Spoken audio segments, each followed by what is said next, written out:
ازيكم يا فنانين؟ إيه الاخبار؟ ان شاء الله تكونوا بخير. ان شاء الله بعد الفيديو ده البريمير هيشتغل معاك اسرع، يعني 10 مرات او 15 مره. تعالى كده نبدا على طول بدون اي مقدمات كتير. اول حاجه احنا هنطلع بره خالص، تمام؟ وبعد كده دي الخطوات اللي انا بعملها. هندوس على ويندوز وبعد كده حرف الار ونكتب تمب، وبعد كده ندوس اوكي. هنيجي عند كل حاجه كده كنترول ايه وبعد كده شيفت وندوس على ديليت، وبعد كده ندوس على كلمه يس. هيجيب لك البتاعه دي كده، دوس على العلامه اللي هي بتاعت الصح ودوس على سكيب. لو ما عملتش نفس الخطوه اللي انا عملتها دي ودوست على سكيب او دوست على كونتينيو او ايا كان، لو دوست على اي حاجه غير سكيب فهي هتلاقي في شويه مشاكل هتحصل عندك في الجهاز. فاعمل زي ما انا عملت كده بالظبط، وبعد كده اطلع خالص ودوس تاني على ويندوز وبعد كده ار، وبعد كده هندوس على علامه برسنتج ونكتب تمب ونكتب تاني علامه برسنتج وبعد كده ندوس اوكي. ونفس الكلام كنترول ايه عشان نحددهم كلهم، وبعد كده شيفت ديليت عشان نمسحهم نهائي من الجهاز. ما تعملش ديليت بس لازم شيفت ديليت، وبعد كده تدوس على يس، تمام؟ وبعد كده هنكتب برضو ويندوز وحرف الار ونكتب بريفاتش، تمام؟ بريفاتش وندوس على اوكي. هيجيب لك كونتينيو، فدوس على كونتينيو وبعد كده كنترول ايه شيفت ديليت وبعد كده يس، تمام. طبعا التاني لسه بيحمل، مش عارف التاني طول ليه بس مش مشكله. فدلوقتي المفروض ان هما الاثنين عامه هيخلصوا، هسيبهم بقى شويه كده يعيشوا مع نفسهم وهندخل على البريمير. بعد لما ندخل على البريمير هنعمل شويه حاجات بسيطه. اول حاجه هنفتح فايل وبعد كده بروجكت سيتنجز وبعد كده هنجيب جنرال، تمام؟ دي كده الحته اللي هي بتاعت كارت الشاشه في الريندر. مش عايزك تعمل اي حاجه غير اللي انت تحدد الكوده وبعد كده تدوس على اوكي. الحاجه اللي بعد كده هندخل على ايديت وبعد كده هنجيب تحت البريفرنسز وبعد كده هنجيب جنرال، هننزل تحت الميديا كاش وبرضه هنمسح زي ما مسحنا الكاش بتاع الويندوز هنمسح الكاش بتاع البريمير. كل حاجه في الدنيا ليها كاش، حتى جوجل كروم ليه كاش المفروض اللي انت بتمسحه. فهنيجي من هنا كده عند ريموف ميديا كاش فايلز وهندوس على ديليت، تمام؟ هيقول لك ديليت ان يوزد ميديا كاش فايلز، هتدوس على اوكي.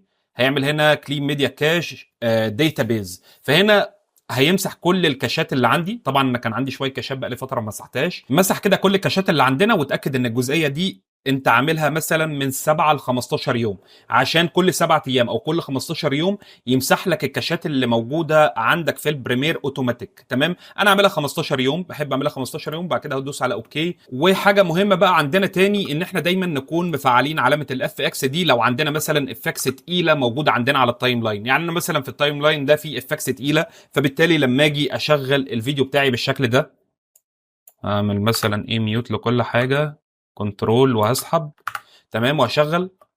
ففي افكس تقيله معموله، فطول ما انا معلم علامه الاف اكس دي فانا كاني بعمل ميوت لكل الاف اكس او كل الافكس او كل الترانزيشنز او كل الافكتات اللي مستخدمه عندي في السيكونس اللي انا شغال عليه. لو مش موجود عندك علامه الاف اكس بسهوله هتدخل على علامه الزائد وبعد كده هتشد علامه الاف اكس من هنا كده وتنزلها. خلاص كده امورك طيبه، تدوس اوكي. بعد كده خلاص عايز تشوف الحاجه بدون افكس او بدون اي شغل تقيل معمول عليها، حددها وتمام. الحاجه اللي بعد كده اللي احنا هنعمل بروكسيز. ايه البروكسيز؟ هنفترض ان انت في كلاينت باعت لك ماتيريال 4K على سبيل المثال. انت عارف ان ال 4K تقيل على البريمير او تقيل على اي برنامج مونتاج في الدنيا، خاصه لو انت امكانيات الجهاز عندك مش افضل حاجه. ف البروكسيس دي بتقلل لنا الكواليتي بتاعه الفيديو شويه في البريفيو او في السيكونس، بتخليه اخف شويه على البرنامج. فبنعمل بروكسيس ازاي؟ بنيجي مثلا على الفيديو ده افترض ان هو 4K، وبعد كده بندوس عليه كليك يمين وبعد كده هننزل تحت كرييت بروكسيس. بروكسي اهي، كرييت بروكسيز، هندوس عليها. هنيجي بقى نظبط الفريم سايز فول زي ما هو. البريسيت خليها مثلا خليها برورز كويك تايم، تمام؟ ووتر مارك مش عايزين اي ووتر مارك. اللوكيشن ماشي نكست تو اوريجينال، وبعد كده هندوس على اوكي. هيفتح دلوقتي معانا الميديا انكودر، تمام؟ هتلاقي الميديا انكودر اهو بيحمل معانا بالشكل ده، وهو دلوقتي كده خلاص عمل البروكسي بتاعتنا. فاحنا لو دخلنا تاني على البريمير هتلاقيه المفروض ان هو عمل بروكسي. نفعل بقى ازاي البروكسي؟ هنفعل البروكسي عن طريق ان احنا المفروض يبقى عندنا هنا العلامه بتاعت توجل بروكسيز. لو مش موجوده عندك برضو من علامه الزائد، وهتيجي عند فين التوجل اهي التوجل بروكسيز، هتنزلها كده وخلاص الامور هتبقى تمام. فعلها بس فهتلاقيه فعل معاك البروكسيز كده. الفيديو ده لما تيجي تشغله عندك على السيكونس هيبقى خفيف جدا جدا، ولما لما تيجي تعمل له اكسبورت، يعني خلاص لما تقفل المشروع بتاعك وتعمل اكسبورت، فالفيديو هيطلع معاك بنفس الكواليتي اللي هي ال 4K، فانت ما تقلقش خالص يعني. الحاجه اللي بعد كده، لو انا مثلا عندي فيديو زي ده، تمام، الفيديو ده انا عامل له لينكد كومبوزيشن مع الافتر افكتس، فبالتالي بيكون تقيل عندك في البلاي باك، في ان انت تيجي تشغله عندك في التايم لاين او في السيكونس. فبكل بساطه انت لو متاكد ان الفيديو ده كل حاجه فيه 100% وانت مش هتحتاج ان انت ترجع تاني الافتر افكتس عشان تعدل فيه اي حاجه، فبكل بساطه انا باجي مثلا كده باخده نسخه، تمام. الطريقه دي كنت دايما بشرحها في كورس المونتاج. وبعد كده هنيجي كليك يمين، وبعد كده هنعمل ريندر اند ريبليس عشان يحولوا لك لفيديو عادي خالص زي اي فيديو موجود عندنا، زي الفيديو اللي هنا مثلا، تمام. بيقول لك سورس سيكونس كواك تايم مش عارف ايه، كل الكلام ده حلو، ودوس على اوكي، هيبتدي ان هو كده يعمل ريندر اند ريبليس. هتيجي كده تدوس على هنا كليك يمين، وبعد كده هتدوس على انيبل عشان يقفل لك تفعيل الفيديو ده، عشان برضو ما يفضلش تقيل على البرنامج.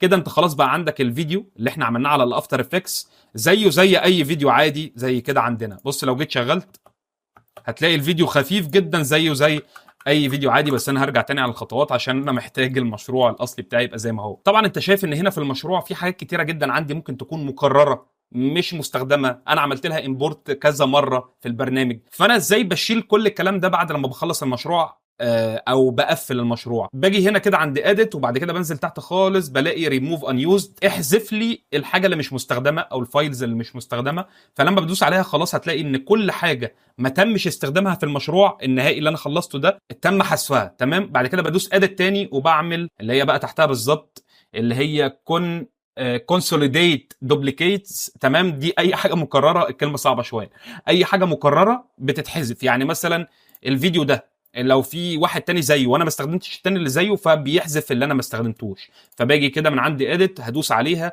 اي حاجه كانت مكرره مرتين فهو كده حذفها لي. اخر خطوه ومن الخطوات اللي انا بصراحه بحبها على الاخر، هنقفل بقى كده خلاص الميديا انكودر. اخر خطوه من الخطوات اللي انا بحبها ان احنا نيجي هنا كده ندوس كليك يمين، وبعد كده هننزل تحت شويه شو مور اوبشنز، وبعد كده هنجيب النفيديا كنترول بانل. لو انت كارت الشاشه بتاعك نفيديا او انفيديا، هتيجي هنا كده وهتدوس على ادجاست ايمج سيتنجز، وبعد كده تنزل تحت اليوز دي ادفانسد 3 دي ايمج سيتنجز، وبعد كده هتروح للبروجرام سيتنجز. هتلاقي فتح معايا الافتر افكتس. انا مش عايز الافتر افكتس، انا عايز البريمير. الافتر افكتس هيبقى ليه فيديو تاني، انا عايز البريمير، فاختار البريمير معايا. وبعد كده هي شويه اعدادات كتير بصراحه ظابطه معايا الدنيا خالص. فانت شوف انا عامل ايه وانقل اللي انا عامله بالظبط. هنزل كده عشان اجيب لكم كل حاجه،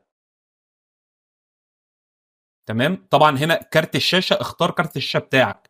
يعني انت مثلا لو معاك 30 70 اختاره، معاك 10 60 اختاره، عشان لو ما لقيتش الكارت ده ما تقولش لا خلاص الكارت ده مش موجود مش هختار. هننزل تحت تاني، ماشي تمام كده الدنيا معاكم. هنطلع وبعد كده ندخل على قائمة الستارت ونكتب جرافيكس، دي اخر حاجة بقى، جرافيكس سيتنجز. هتلاقي هنا عندك البريمير برو، هتدوس كده عليه وهتعمل فين، هتلاقي هنا كده السهم ده، دوس كده عليه. انا دايما بفضل مفعلها على هاي بيرفورمانس او اعلى اداء، لو لقيتها باور سيفنج فخليها هاي بيرفورمانس، تمام. الافتر افكتس برضه هيبقى نفس الكلام. طيب يا جندي لو ما لقيتهاش، يعني لو ما لقيتش الحته اللي هي بتاعت البريمير برو، او ما لقيتش البتاعه دي بالكامل، اعمل ايه؟ هقول لك الموضوع بسيط وعادي جدا. ادخل من هنا كده على، هنكتب مثلا الافتر افكتس وهنعتبر ان هو البريمير، تمام. خلاص بقى عشان اضيف البريمير فاكتب افتر افكتس وادوس على كليك يمين، وبعد كده هدوس على اوبن فايل لوكيشن. وريني فين اللوكيشن بتاع الافتر افكتس. طبعا ده شورت كات، يعني ده مش اللوكيشن الاساسي بتاع الافتر افكتس. فانا هدوس برده كليك يمين هنا تاني على الافتر افكتس دي، وهدوس على اوبن فايل لوكيشن. كده بقى هو ده اللوكيشن الصح بتاع الافتر افكتس. دوس عليه كليك شمال، وبعد كده او كليكتين كده، وبعد كده كنترول سي، وارجع تاني للسيتنجز، وبعد كده دوس على اد ديسكتوب اب، تمام. وبعد كده تعالى فوق خالص كده كنترول في اللوكيشن اللي احنا كنا لسه مسيفينه، وبعد كده تدوس اوكي، هيجيب لك دلوقتي الافتر افكتس، تمام. هنحدده كده وبعد كده هندوس على اد، فهو كده ضاف لنا برده الافتر افكتس. هنعمل ايه؟ هنعمل زي ما عملنا بالظبط في البريمير، هندوس على السهم ده، وبعد كده بص هو حاططها لي باي ديفولت ليت ويندوز ديسايد. انا لا، انا عايزها هاي بيرفورمانس وخلاص كده امورنا طيبه بالاعدادات اللي احنا عملناها دي بفضل الله. مشغله البريمير والافتر، طبعا الافتر افكتس ليه الفيديو الجاي ان شاء الله، بس الحاجات دي مشغله البرنامجين معايا بسرعه محترمه جدا بفضل الله. تمام. وطبعا نعمل لك كورس مونتاج متقدم، ده هيخلي مستواك بدل ما انت كنت مونتير عادي هيوديك لليفل تاني خالص كاسعار ومستوى وعقليه وكل حاجه. يعني تقدر تقول اللي هو هيغير لك كاريرك وحياتك. طيب لو انا جندي ببتدي من الصفر، لو انت بتبتدي من الصفر، فانت عندك البندل بقى او مجموعه المونتاج دي عباره عن كورس الاساسيات، ببدا معاك من تحت الصفر. يعني لو انت لسه بتعلم كمبيوتر فهتلاقيني ببتدي معاك بشرح بسيط جدا لحد لما توصل لمستوى عالمي في المونتاج. فهتلاقي اللينك عندك في الوصف او الديسكربشن بتاع الفيديو. ما تنساش تعمل لايك وسبسكرايب عشان افضل مستمر معاك في نفس الكونتنت ده. والسلام عليكم.